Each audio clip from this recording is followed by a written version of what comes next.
Okay, our last interview of the night was with Christopher Williams, who's the drummer of Accept, and Christopher was pretty cool. He's going to talk a little bit about. He brought a special. Yeah, very cool actually. And we're going to be getting Christopher back on the show because it was a great interview. He brought a Kiss Peter Criss drum kit from the 1996-97 World Tour that he obtained, and he set it up, and it was incredible. So that's my new word. We actually helped him carry it to his van. We carried it to his van. Yes, we did. We carried, like, it was awesome. We touched it and everything. Anyway, enjoy the interview, and there'll be a part 2 on this one, so it's coming at you later. The video was... We're very informal. You know, as long as you're in the video, that's all we really care about. You're in the video? Like, you want me to pee on your... He gets us. Yeah. You're in the video. You're in the video. Yeah, that was... I charge double for wet work. Cleaned it off. When we started... Oh, I've been recording for like 5 minutes. That's awesome. Till we're done. We are live. What would you like to know? CMFL. Ladies and gentlemen, cameo by none other than Chad Lee. What's his name? Chad Lee Photography. Watch him a doodle. Yeah. There you go. I grew up, that's one of my best friends in the world now, and I didn't realize it until we had already known each other for a couple years. I grew up with his pictures on my wall. There's a photo he shot of Joey Jordison from Slipknot. That was my, like, computer wallpaper for, I don't know, 4 or 5 years. Wow. And we'd known each other for 2 or 3 years, and I'm scrolling through his website, and I see it, and I'm going, holy shit, dude, I know that photo. And I called him up right away, and I'm going, man, that was my screensaver for years. You know? Small world. Oh, you want to lead us in? Very small world. It is crazy. Now it's time for Bill to introduce this episode. Yeah, there we go. All right, so we've got Christopher Williams, who's already kind of got the show started, right? There we Kicking go. it off, right? There we go. So we're still at the Nashville Rock N Pod Expo, Yes. and this might be our last interview of the day. Unless we can get some other poor soul. Do you got free beer? We have beer.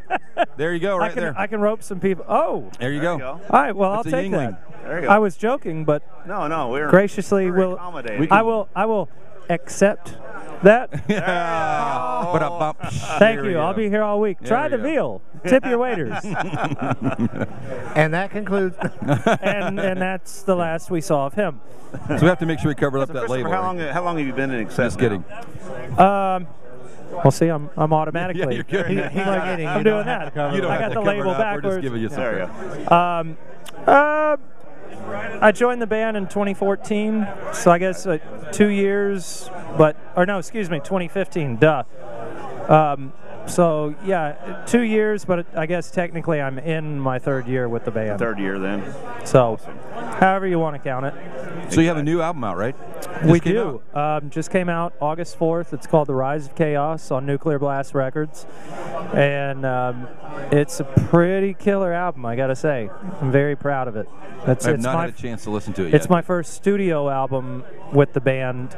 We released a live record / DVD, LP, all of that back in January called Restless and Live. Oh, I and love that that. one did really well. That was great. We the concert itself was from the Bang Your Head Festival in Bollingen, Germany. I think it was June or maybe July of 2015. Right. I think. I could be wrong on that. Don't hold me to it. But so that was fairly early in your shows then, when you were just starting with them. And I think that was it was either my first time in Germany with them, or maybe we'd gone through Germany once for a show or two, and then we came back to do that. So it was a big deal. But the cool thing about it, if you get the DVD with that one, you not only get the concert footage, but it comes with 2 CDs that are not of that show. I think that concert is 21 or 22 songs maybe. The CD is 29 out of the 30 songs that we did throughout that tour. Wow. All from different shows. Oh, that's cool. Oh, that's really cool. So, yeah, so it gives you something different. You know, there's shows from Russia and maybe some South America or something in there too. So it's cool. And there are tunes in there that we performed twice. You know, it would be like a song off of Blind Rage called "The Curse." We played it 2, maybe 3 times live, just to try it and see how it worked. And we put it on there.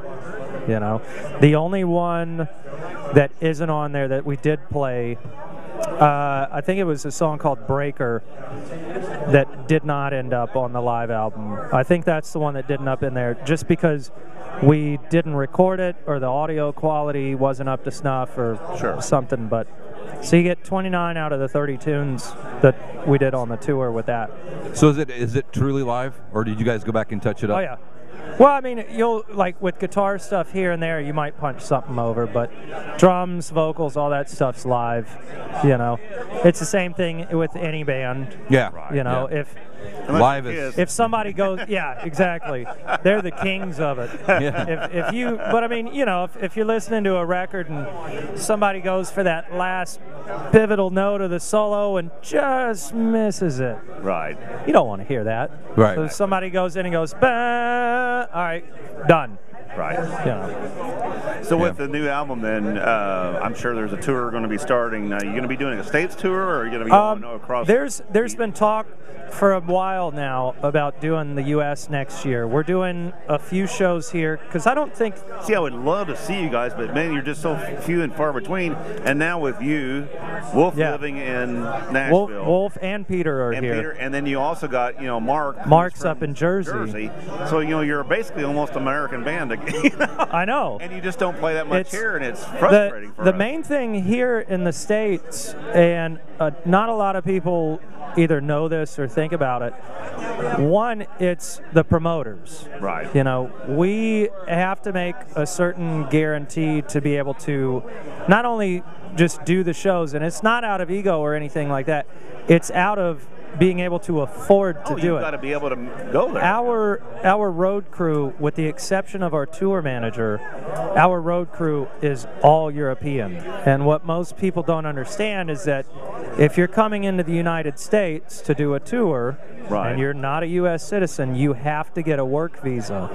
These work visas cost anywhere from $2,500 to $4,000 per person. Wow. Oh, wow. So we have to get. So that's added cost on the tour itself. Yeah. So that just in itself, for example, we did 2 shows last year here in the States, and in order to get our rhythm guitarist Uwe Lulis over here to legally be able to do the shows, I think the band paid $3,000 for him to play 2 shows before the show cost. Wow. So there's that, and then there's the travel fee of flying everybody over internationally, and so there's a lot to it, and it's one of those things where technically we could get an entirely new crew just for the States. Right. But this group gels so well, like our touring crew, that we don't want to mess with it. You know, I mean, it's the type of thing where I can look over at my drum tech and give him a certain look, and he knows exactly what's going on. Right. You know, so we have that bond. There's that working thing going, and you also don't want to risk losing them. You know, you take another group of people on tour here. Sure. You don't want them to get picked up on another tour, and then they're unavailable to come back and do your gigs. So there's a bunch of elements to it. But as you know, a U.S. citizen, I would love to play the States. Oh, yeah. Especially with this band at this level. You know, I think I've played, of the continental United States, I think I've probably done 40 or 42 of them by this point in my career. Wow. So it's a nice break, you know, to go, hell yeah, I'll go see the rest of the world, absolutely. Sure. You know, by the end of 2017, from January to the end of December, this band will have performed in 37 countries. Wow. Wow. So, and that includes a few fly dates here in the States. Sure. But yeah, so I think, going back to your original question, I digress, there has been a lot of talk of doing a proper tour next year because the band wants to do it. I don't think Accept has toured the States since 2012. Oh yeah, I mean it's been a while. It's been a while. It's been quite a while. You know, and for me, having family here, where everybody's getting older, they've all said, yeah, if there's, my family's mostly through the Carolinas, sure, and Georgia. They're all just kind of like, yeah, if we can pick a single show nearby, we'll all fly in. Right. But trying to get everybody to fly out to L.A. or up to Chicago or New York. That Chicago was my closest show, and I'm like, darn it, yeah. I just heard there's no way I could make it up there. And then there's the hotel costs and getting to and from and all that. And so it'd be a lot easier on me and my family if it was, 2 or 3 hours where everybody could just drive. Yeah. So hopefully we'll see. I'm pulling for it, but we start touring on the new record. I think we leave September 6th. We have a show the 7th in Hollywood. Then we go to Japan for 4 shows, Australia for a one-off. Then we come back to the States and do New York. Let's see, New York, California again. I think Pasadena maybe. Right. St. Charles, Illinois, and then Houston, Texas. Wow. And then in November, we go down to South America and all over the map down there. Wow. That's so great. is this your... So when you got into Accept, was that your first out-of-the-country tour then? No, I had been to Europe once, actually earlier in the year. By that point, I kind of knew I had the gig. They hadn't publicly announced it yet, but I was able to go over with some friends of mine that it's a group called Her, and it's kind of dance, pop, a little bit of country thrown in there, but mostly like the electronic and dance side of things. And so imagine like if Katy Perry and Lady Gaga and Wendy O. Williams had a baby. Right. Yeah, something like that. So anyway, so we went over to Europe and did 5 countries over, I think we did 28 shows in 30 days or something. Wow. Yeah. That's busy. So that was fun, and then I came home for about a month, and then Accept announced the new lineup. So was it being like you were, because you're from Nashville or you're in the Nashville area, did you run across Wolf? And how did this happen? I mean, how did you become the new drummer for Accept? How did that process happen? It's in part that we had bumped into each other at various places over the years, specifically like the Summer NAMM show.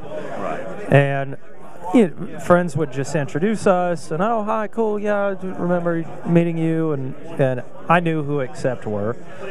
But what really came down to it was Tuesday nights here, there's a show called The Rock and Roll Residency. Yeah. It's a concert, and that's fairly close to here, isn't it? Where they have that? Or? Yeah, it's closer to downtown, but it's over at the Mercy Lounge now. It used to be Dan McGinnis off Division. Exactly. Or no, DeMombrian, sorry. But so Peter started hanging out there a lot, and he had seen me play. I knew who he was. He sat in all the time, and a friend of ours, a mutual friend by the name of Brandy Goldsboro, really put us together. And of all places, I used to play drums for John Corabi, and have stayed very good friends with him. And it was at his wedding reception, of all places. And Peter was coming, and we're all hanging out. She goes, "Hey, the guys are kind of looking for somebody, and she put us together." Right. And I had joked before with him, hey, if you need a drummer, ha ha ha. I'd love to get it, Never thought I would actually get the call to do it. Right. And we got together and we jammed at the residency for her birthday. And then they parted ways, officially with the team. It's like, oh, Oh, okay. So now they're actually looking for somebody. I need to get back in touch with these guys, and right. We got back in touch and started jamming, and it just happened after that. That's so cool. And the best part was I didn't have to go anywhere. Because Wolf lives, I think, 20 minutes from me. I'm over that address before we're done, because I love Wolf. I think he's great. But he's out in Old Hickory. I live one exit down East Nashville, Inglewood, just right off Briley, and Peter's down in Bellevue. Okay. So you're all very close together. Yeah, it's 20 minutes in either direction, and you're at your buddy's house. That's awesome. That's cool. So it worked out great. And we can get together and kick around tune ideas, or hey, we kind of want to do this in the set list, and because I do a lot of session work as well. Right. So they can call me up and say, hey, can you learn this by tomorrow? Right. Well, yeah, I've got a couple hours today, sure. And I'll transcribe it. I'll write it out note for note and go in and we'll play the tune, and then I'll just memorize the parts. Right. So it's cool for them to be able to do that, I'm sure, where they're just like, oh yeah, here's a song we haven't played in 7 years, or 5 years, or whatever, or maybe something they haven't played since the heyday. Yeah, because there's so many bands out now that just play the same 18, 16 songs over and over. I've seen the video that you're talking about that just came to the DVD that came out. And except right now, I don't think it's ever been as strong as it is now. With you playing now, with Wolf playing, and Mark, Mark's singing is just phenomenal. He's a badass. He's really good. I'll do respect to Udo, because I know there's the history, and I don't know Udo personally, nor do I know Stefan Kaufman or Schwartzman or any of the old guys, but they are part of it. All due respect to Udo, though, I prefer Mark's voice better. Yeah. Because like the rock and the metal that I grew up with was more of that style, that guttural power thing. Right. And he can hit all the Udo stuff. Right. But when he launches into the stuff that he sang on, it's really, really it's good. just mean. It's not fair. Exactly. It's really good. It's really good. Yeah, and he's a great guy to hang out with. That makes a big difference. My first Accept experience, I got to tell you this real quick, the story. It was Vinnie Vincent's last show in Evansville, Indiana. 84? In 1984. Yep. And I went to that concert, and I never forget, I was sitting there, and they were like going, who's the opening band? They go, Accept. And I'm like going, who in the fuck's Accept? I never even heard of these guys. Dude, they came out. Next day, I was over at the mall, the disc jockey, buying Balls to the Wall album. And I was like, oh, this is just crazy. It's just, it was phenomenal.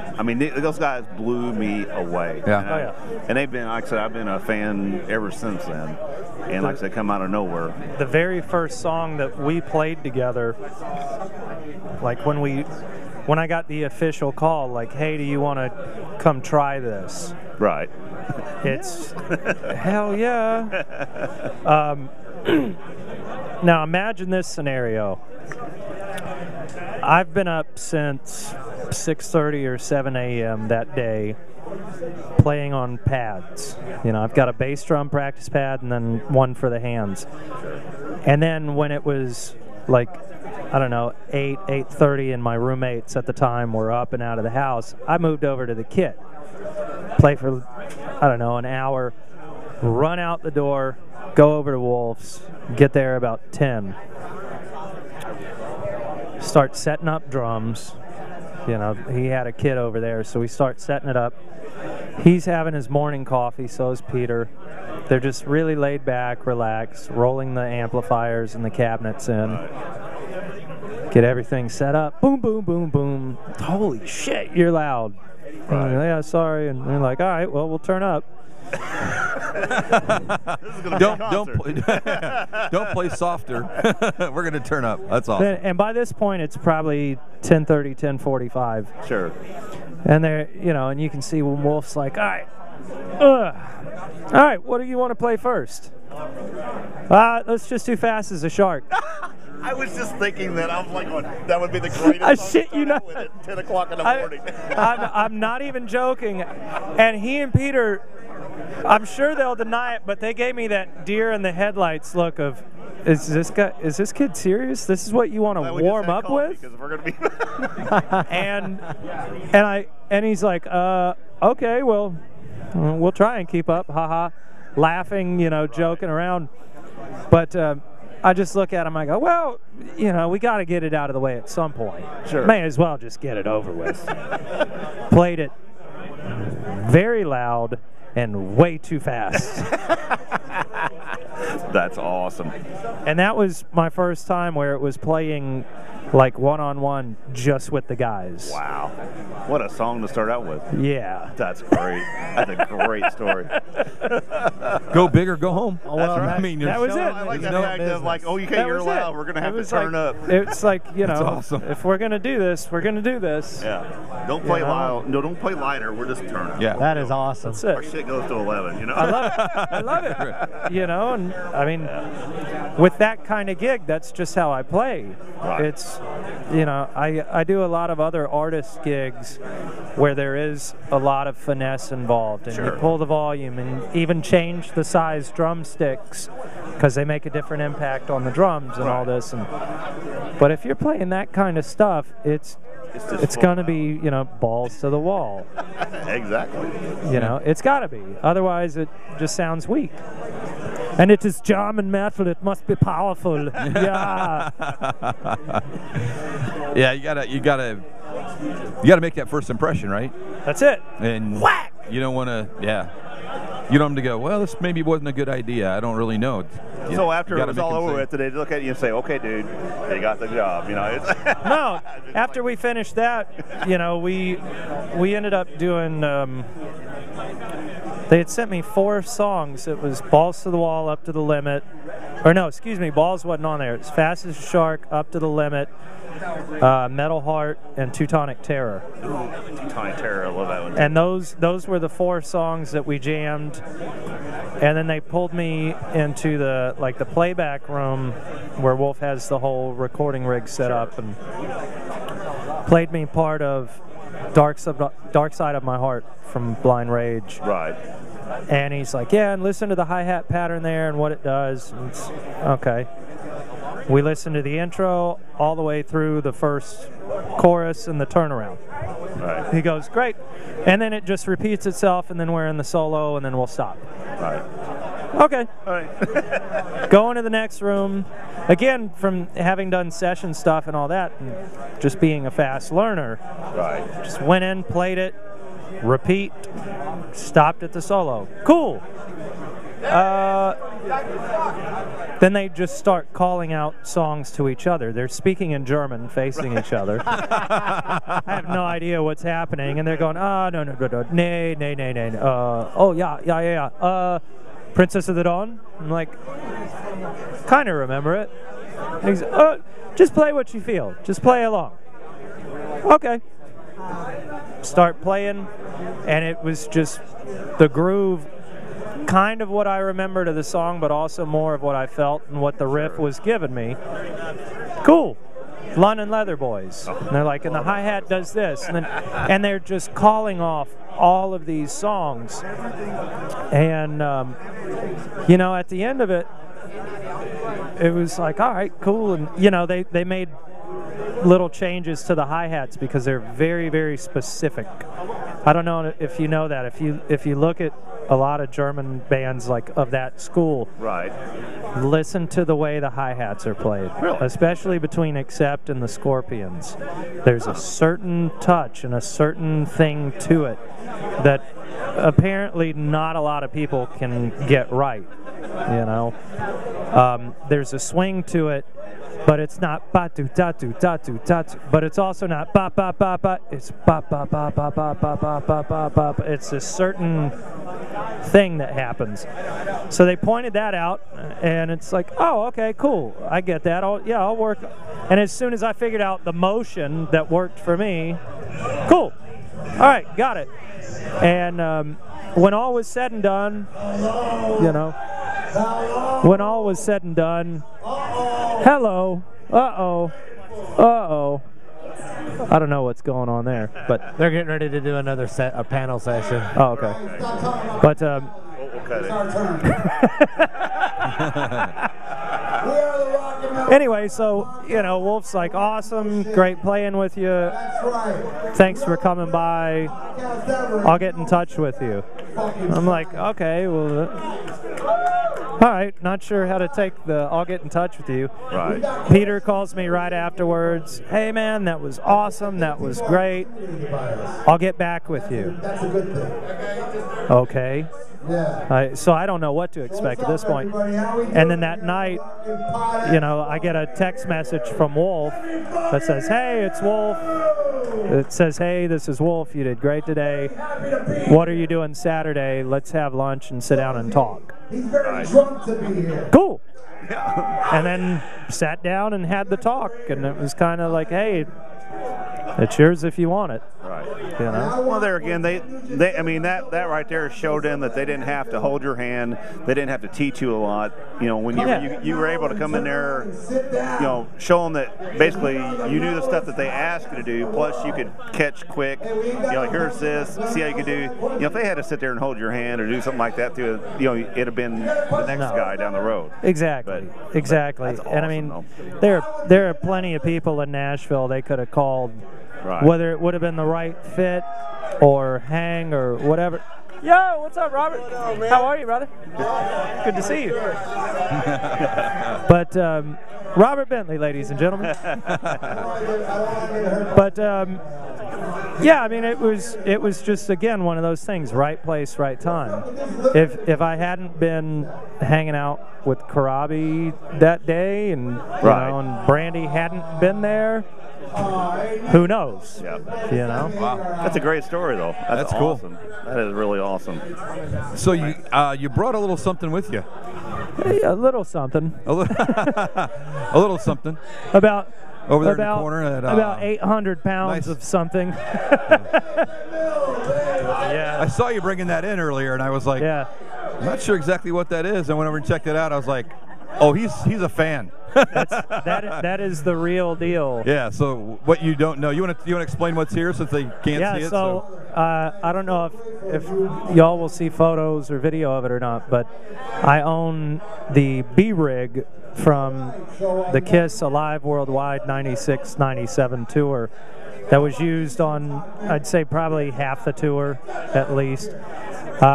What bands do that tour internationally a lot of times is they'll have 2 stage sets built. Right. Because of customs and shipping costs and all that. They'll put everything into freight containers, ship it overseas a month, 2 months in advance so that everything can go through customs.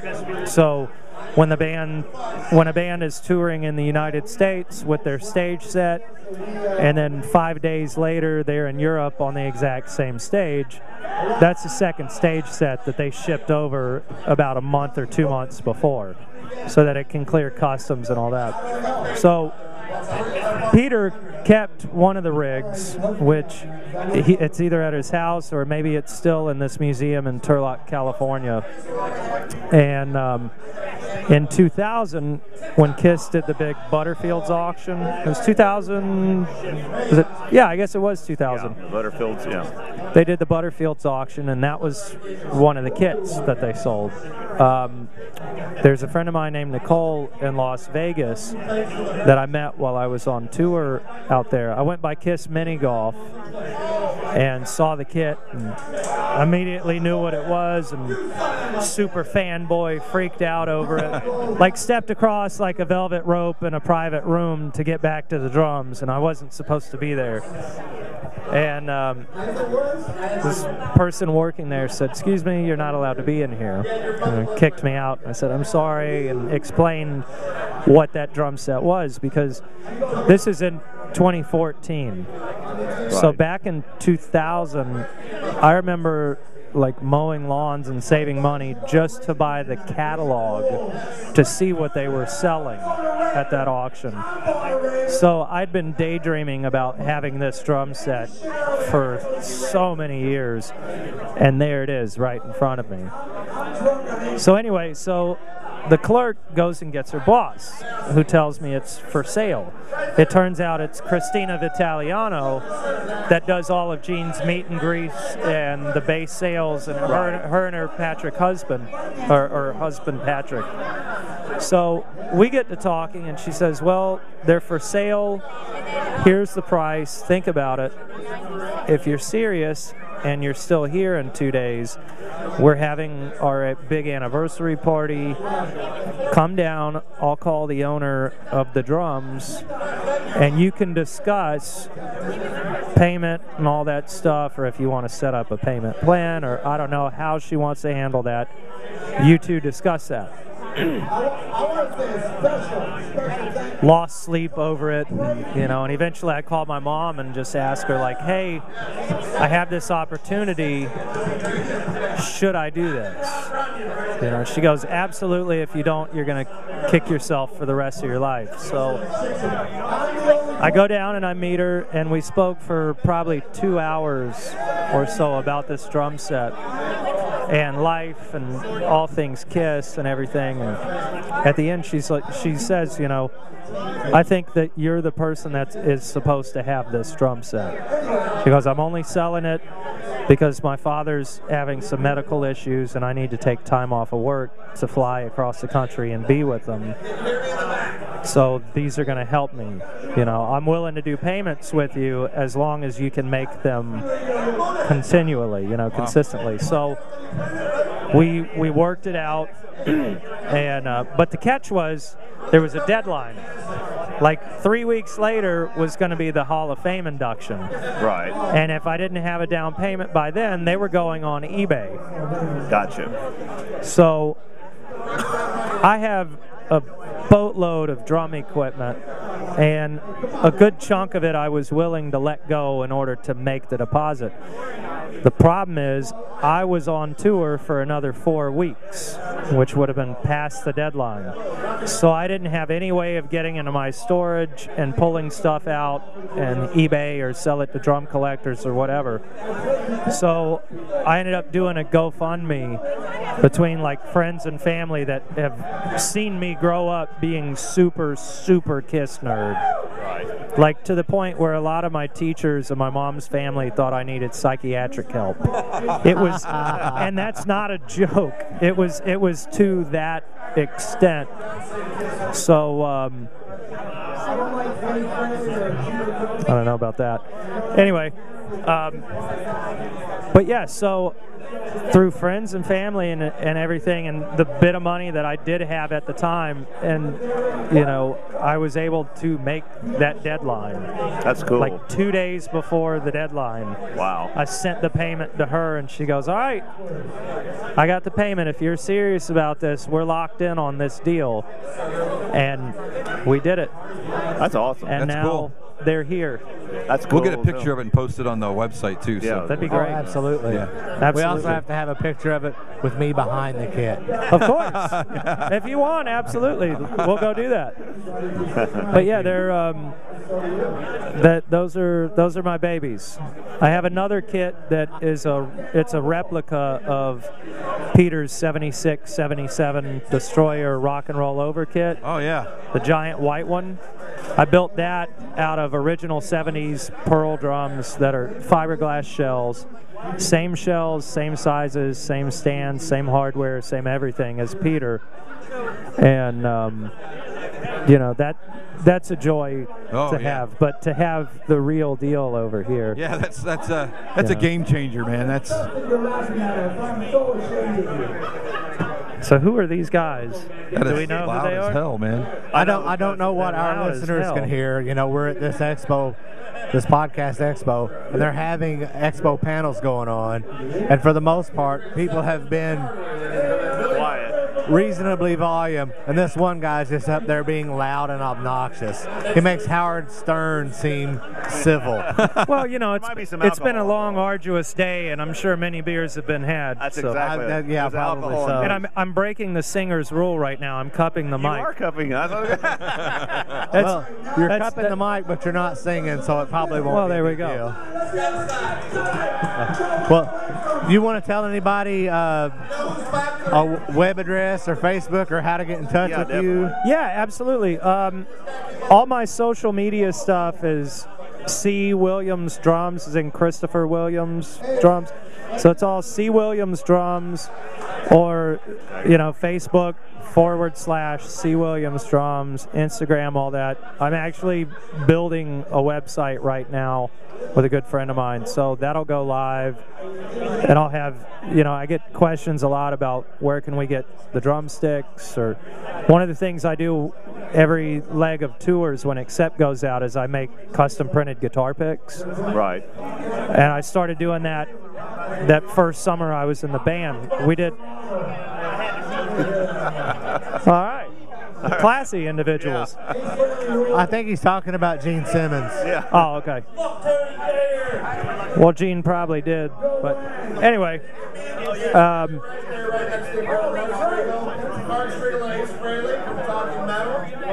So These guys. they're just continue to laugh at him, so it just encourages it. Yeah, I got you. It's awesome. Yeah. Yeah. Anyway, back to your social media. Anyway, yeah. So, the guitar pick thing, a couple years ago, we did a big festival in Denmark, and I launched one of these drumsticks just sideways, threw it as hard as I could. It went out past the front of house tower and cracked somebody in the forehead, and the guy had to go get stitches. Oh, like, man. no shit. 2 days later, posted a photo on our fan page on Facebook, and he was very lighthearted about it. He goes, "Hey, Accept, I think you dropped something," and then he wrote the story. So I told him, I go, "Man, anytime we go through Denmark and you want to come out, or if you're near a show and you want to come, I'll take care of you. Thanks for being let me so know." cool." Yeah. Excuse me. So from then on, you know, I just toss the sticks to the front row now, but I get guitar picks printed out, and I'll make, you know, per leg of a tour, I might have 100 or 200 made.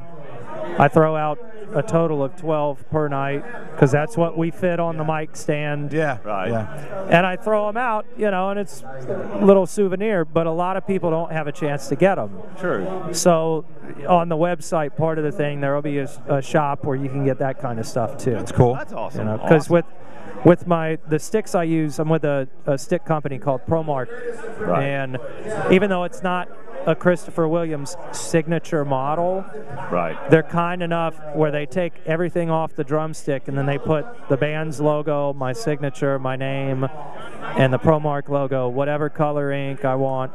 So it's something you can go to a store and buy. Yeah, you know, that's cool. So I get asked for that a lot as well. And so is it burned in your signature? I mean, is that they use your signature for the sticks? yeah, well they print it. Yeah, they in ink. print it, but They it's- stamp it. yeah, Yeah, yeah. but it's my your it's signature. my signature, That's and then cool. underneath in a font it has the cool. name spelled out and everything. Really? So That's those cool. will be, and I have the domain already. I just got to actually build the thing, but it's ChristopherWilliamsDrums.com. Cool. Awesome. So Yeah. look for that soon. Cool. You know, we would love to continue talking to you about the KISS stuff, As would I, but I'm afraid that we're gonna it's Yeah. not gonna Say work. what, we're gonna lose Dude, a it's lot so of it. loud, so And you we like can come keep on our talking, show, but we could do a Skype thing. I'd love Yeah. to. I'd love to. We could talk. I have Skype, FaceTime, WhatsApp. Okay. Thank you. Well, Yeah, we do We'll Skype. get a hold of you at some point here Awesome. in a very near future. And maybe we can Yeah, do this please in do. in a Yeah. controlled situation Yeah. where we can. Yeah. Like I said, I would love talking to you. And I'll we're all fanboys. And I'll sit here and I'll be one of the old ladies in the salon. You know, I'll gab. That's awesome. I'll gab all day, whatever, with you.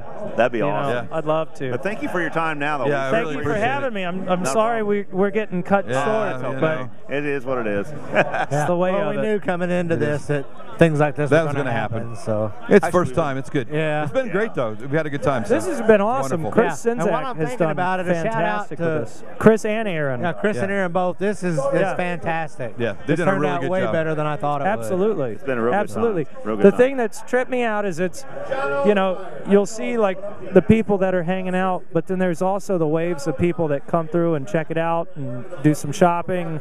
Then there's everybody podcasting and hanging, and it's just been cool. There's like a good staying amount of people. Right. You know, it hasn't died down really. Exactly. You know, Yeah, this has I been asked great. Chris, I'm like, so are you going to do this again next year? He's like, don't ask me that yet. I know he's been sweating a bit just Oh, logistically. Hey, dude, It's I turned out used to really put on good, Kiss Expo, so I get it. Yeah. I still haven't been to one yet. Yeah, they're If fun. you can believe that. Well, you If know, you're not putting them on. they're having one in LA. Unless you They're got having Bob one in Dylan Atlanta. show up. That's Yeah. somebody was just telling me that last That's a whole week. other episode. Yeah, they're having one in Atlanta in when's the one in Atlanta? January? What? It's like the one in Atlanta is in January, Oh, yeah, right? Vinnie Vincent. Yeah, the Vinnie Vincent. Vinnie in Vincent's Atlanta supposed in to be there. January. Oh, it'll be We're gonna. Do you know the date?